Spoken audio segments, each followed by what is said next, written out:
There is no marketing that doesn't work if you do it right. Okay. You found the Live Local Marketing Podcast, where business owners share their knowledge about what's working in the market today. No fluff, just their experiences and stories from people who are making it happen. And if authentic, practical marketing resonates with you, be sure to visit livelocalwarmmarketing.com and learn to grow your business on warm marketing referrals. Now, on to the show. Welcome to the Live Local Marketing Podcast, and we're today with Maria. Ma'am, how do we feel today? Great. I'm really motivated. I actually went to a coaches mixer last night, and Nice. she brought in to celebrate the Lunar New Year. And I have a little envelope with my fortune, so I'm feeling pumped. I'm feeling pumped. Wait, envelope with your fortune, does that mean you have to open it at a certain Yeah. time? What No, no, day? no. I opened it. I opened it already. You want to see? You Already want to know opened what it. it says? You know what? I do. Let's do this. Your efforts and wisdom are the sources of wealth. That's a good Right? one. So you gonna hang that up in your office now? Yeah. Yeah. That's awesome. All right, cool. So we're gonna do a little background on Maria so you know more about her, and then we'll hop right into the questions. Maria is originally from Colombia, and she's lived in Egypt, Spain, UK, South Florida, everywhere. And she's developed a set of tools and techniques over the last 15 years through her career in marketing and owning her own business. She's developed a program for other business owners and professionals to take their goals and skills to the next level, currently offering individual and group coaching, as well as consultations, courses, regular speaking events, and in order to businesses and professionals to her community to grow and develop. Ma'am, are we ready for the questions? I am ready. Born ready. Let's do it. As an entrepreneur, what would you consider your first win? Making it through the first month. Does that count? No, it does. Yeah, it certainly does. So in that first month, were you coaching? What were you doing the first month? So my first business as an entrepreneur was actually a print shop that I bought. So my Oh, wife okay. and I moved all the way from the UK. That's where I met her. We moved to South Florida with the purpose of buying this business to eventually sell it. But Got it. I had come from a corporate career. And so the moment that first month, I was like, yeah, we can learn this. We can do this, right? We were confident Yeah. and get in there. And it's like, what did I just do? What have I put myself through? Yeah. Luckily, part of my strategy was getting to know other people around me Yes. and realizing, hey, you're not alone. Some people had been in business for 20 years. And so they were like, it's okay. You'll get through it. Other people were just in the same boat. It was like, let's go through this together. But I think we underestimate how much it takes to just even get started. Like people are scared. Yeah. Yep. And the Yeah. fact that now I'm in my second business, it's like, okay, do it. So when you start up a business you don't know as much about, do you have like a background in printing, or did you like learn all of it from scratch? So I knew I didn't have a background in print. I was looking at other Okay. businesses, and this one Got it. called to me because my brother-in-law had a print shop, and I Got said, it. I know nothing about it, so I'm going to buy into a franchise system, which is what I Okay. did.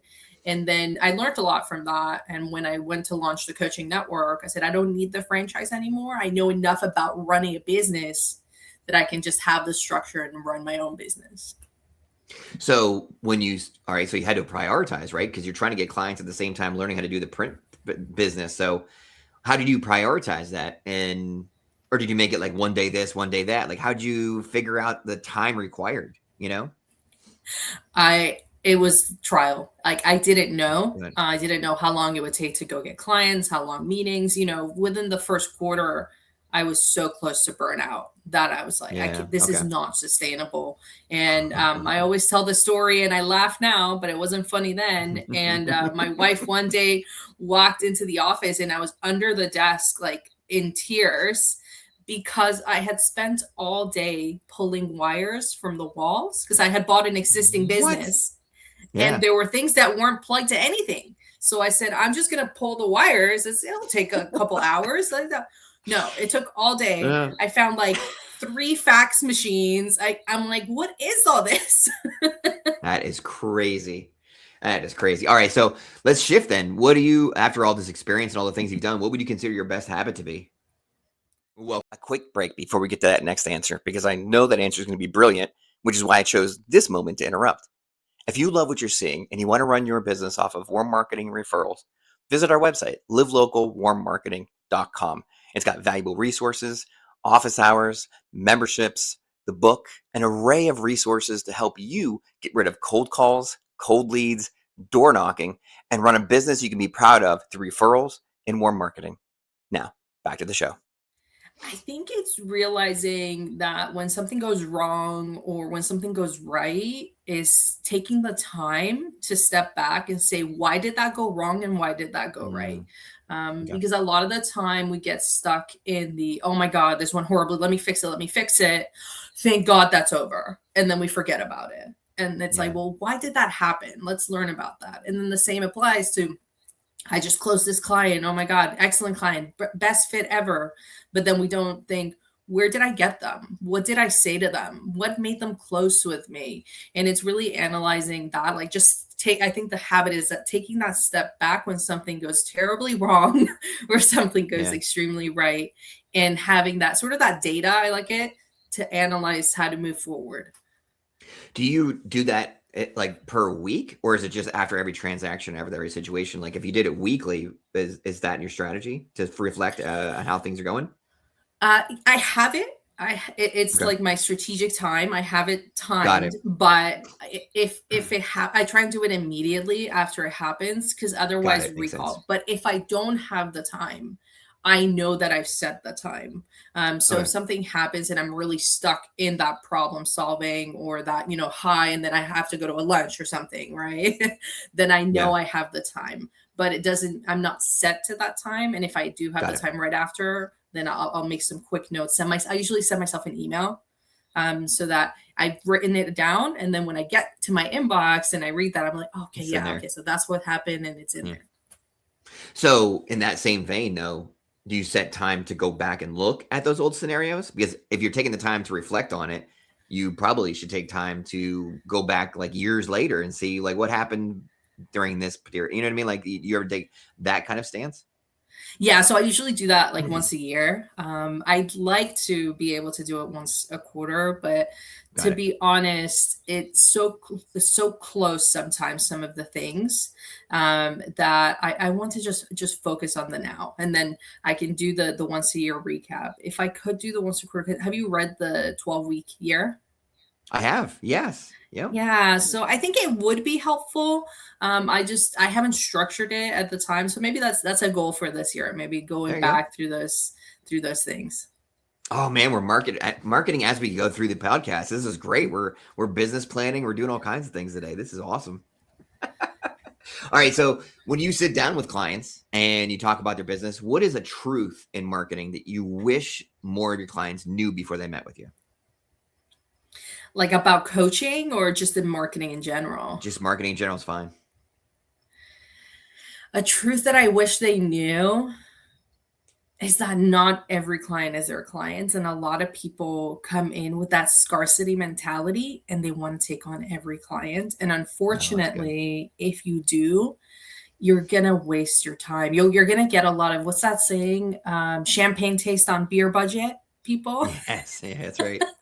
You're going to get a lot of those people that aren't a great fit, and they're going to use up a lot of your time, and they're not going to be worth the money because they're going to be, just wasting your time on things that shouldn't have been in your scope in the first place. So I would say identify your ideal client, know who that is, and you don't have to say yes to everybody. So, all right, so let's do it. How do you identify your perfect client? What's that look like when you sit down with your customers or your marketing clients and decide who their perfect client is? What does that look like?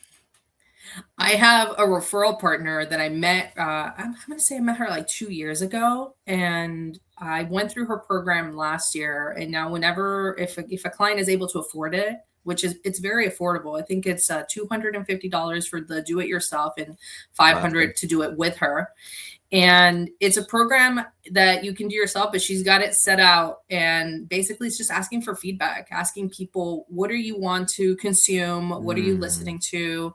And then also asking your clients, why did you go with me? And who are you as a person? That way you bring that all together and analyze it. And essentially it's market research on your existing clients and your existing audience to determine who that client avatar is. So if my clients are able to afford it, I send them that way and the The company is Gain, Retain, Thrive, and her name's Bria Woodston. And she's got a boot camp that's, I think, like 4 weeks. It gave me so much insight because I was That's like, cool. I know who my client is. This is who my client is. And I went through it and nope. It was a little That's fun. bit, but there was so much more because we focus on the things that we like, not necessarily what's resonating with the people that we're talking to. That is really good. That is awesome. All right. So in your business now, what things do you still do hands-on, and what things are you passing off to a team or AI? I do quite a bit hands-on because I structured it in a way that I'm able to still do the things that I like to do. So I actually had somebody ask me, I think it was like last week, they're like, do you do your social media or does somebody do it for you? And I said, right now I still do it because I really enjoy it and I don't want to give that away. And don't start Okay. giving away a lot of the things that you enjoy in your business because then you're not going to enjoy your business. Yeah. But there are certain things like I have a community calendar that goes to my assistant. Like I don't need to be putting stuff in my community calendar every week. Yeah. When it comes to my workshops, I'll have him make those calls and say, hey, Maria's got this workshop next week. She'd love for you to attend. It's funny because he called a bunch of people and one of them said, is this AI? Are you an AI bot? And Nice. she liked that he wasn't. And he was like, no, I'm not AI. I'm a real person. I'm here. And, he was in Anaheim. And, Nice. and yeah, so I have him do that. My videos that I do, but I'm actually considering retiring that series because I find that I'm getting more by visiting other people's podcasts than by hosting my own. So that's that analytical portion. You do it, you try it. Is it working? Is it not? It's okay. It didn't work. Let's keep going. And so Gotcha. I'm thinking about retiring that series in particular. Not that I'm not going to go into video again, but he would do the video editing and the copy, and then he would use AI to give me blog ideas. So I always say don't use That's really AI good. fully. Use AI to assist you. So he would use the transcript from the videos and put it into AI and say, hey, my coach, what topics could she talk to about with this video that is in relation to what they spoke about? And then from the titles, then I'm like, oh, okay, this one's really interesting. And then I flush it out and then I ask AI, is there anything missing? I'm talking to this particular person, or I really want to focus about ADHD or busy moms, and what do I want to focus on? And then I help AI sort of finesse it. But people can tell when your content's written by AI. Yeah. No, yeah.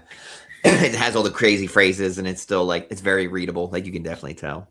That's awesome. All right. So let's talk about budgeting. So when you meet up with a client and they're like, hey, listen, I don't know where to budget my product. I don't know where to budget my services. I don't know where to budget myself.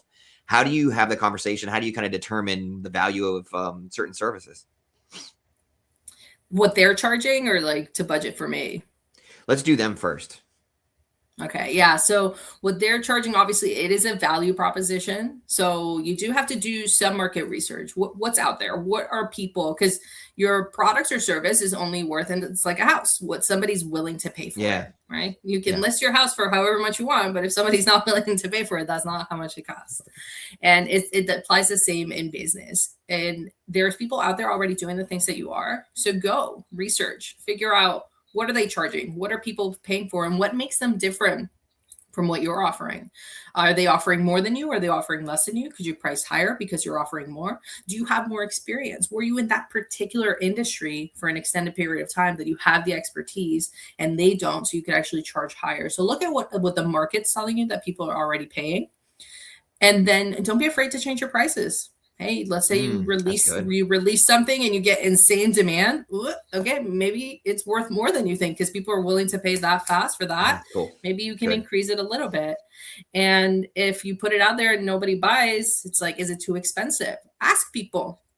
People might be clicking, going through and checking, and then they see the price and then walk away. Look at that activity. Hey, I saw that you clicked through and you clicked on the offer. What turned you off? Was it the value? Did you not understand what I was offering? Was it the price? Like what was, ask people. You get so much more information by just asking the people that are interacting with you. And people are afraid to do that for some reason. I don't know why. I'm with you. So in regards to your own business, then there's lots of different systems. There's memberships, there's subscriptions, there's one-on-ones. What did you choose and why did you go that route? So the first thing that I did before I launched the coaching company was I had workshops that I was running. Okay. And in the workshops, I had already worked out, okay, this is how much people are willing to pay to come and hear me speak. So I had that there. I did the benchmarking for the one-on-one coaching. So I looked at what other coaches were charging, but then I also looked at the people that I wanted to work with. And a lot of them Oh, were in the first few years. Maybe they can't afford that yeah. $5,000 for 3 months. Like Yeah. that's That's that's good. a lot for somebody that's launched their business. And I said, okay, let's find a balance. What do I need to earn to live the life that I want? And this isn't like I want a Ferrari and a luxury house, This is live the life that I want comfortably and I can retire in a good way.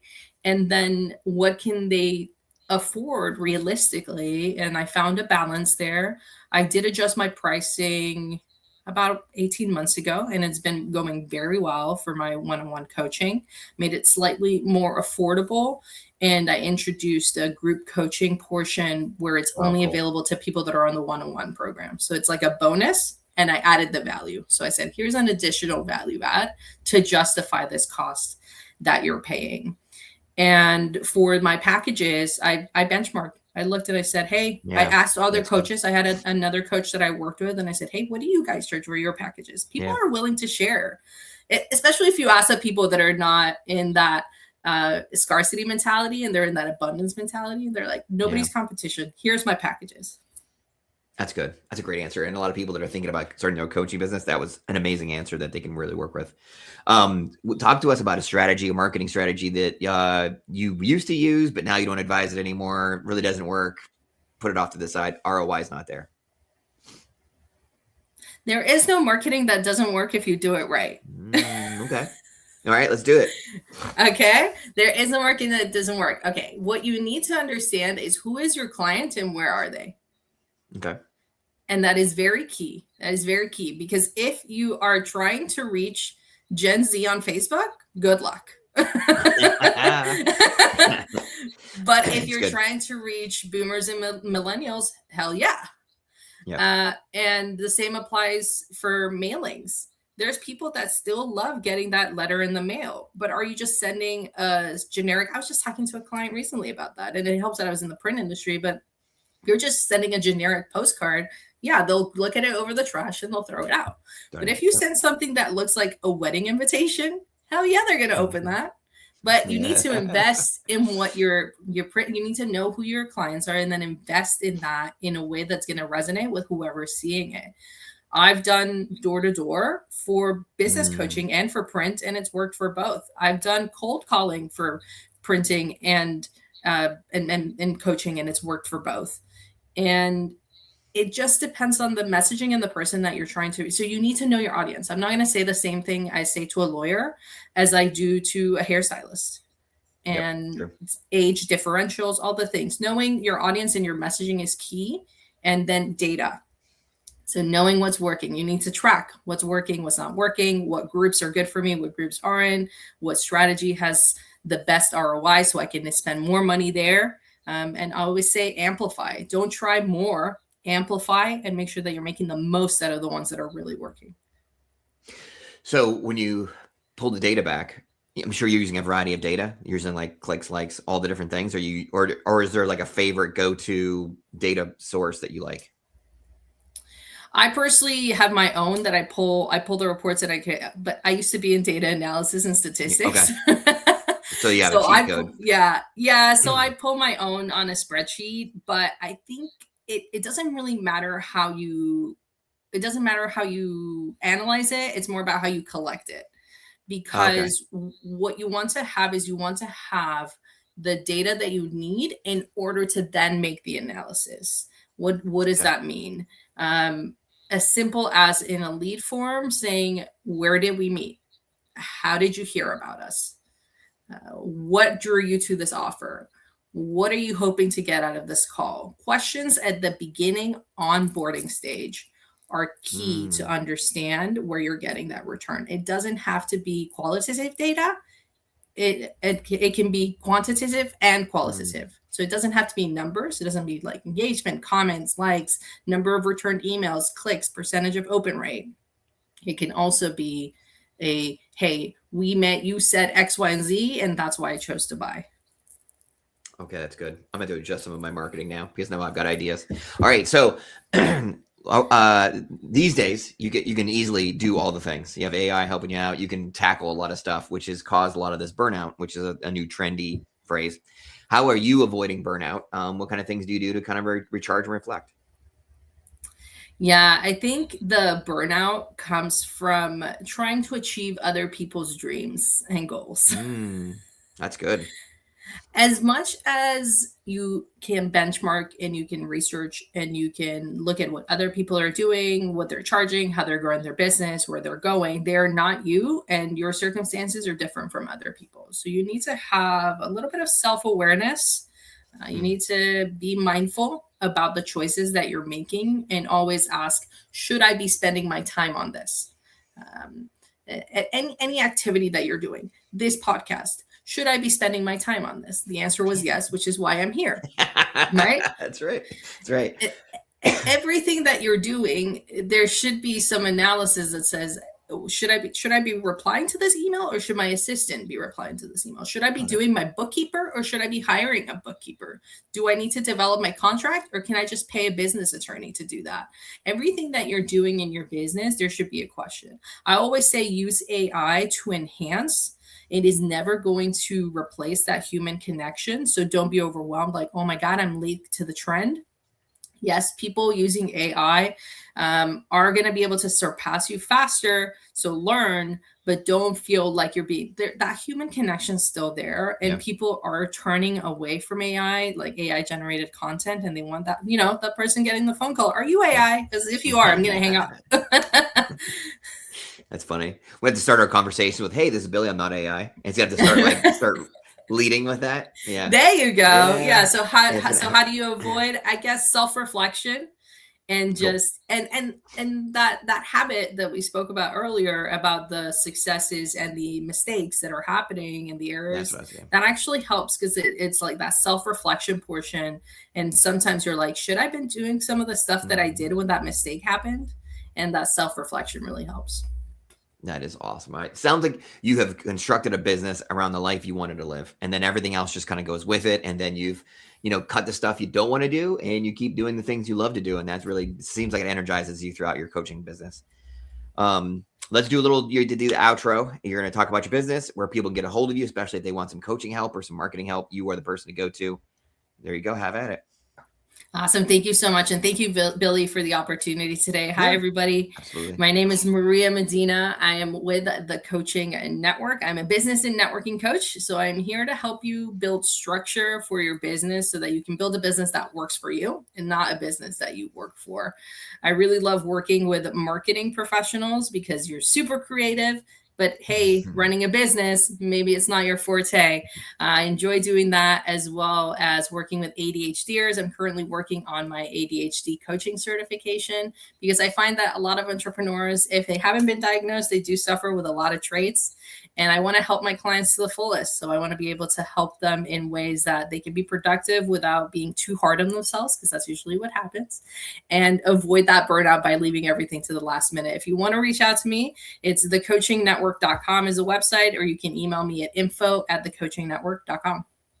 Awesome. And you are very active on LinkedIn. So if they want to get more information and good stuff from you, that is a really cool place. That's usually where I get a lot of the information from you that I see. That's where I keep following you. So we appreciate the good insights. We are all aspiring to create the businesses that we love, just like you do. And we appreciate your time and your help today.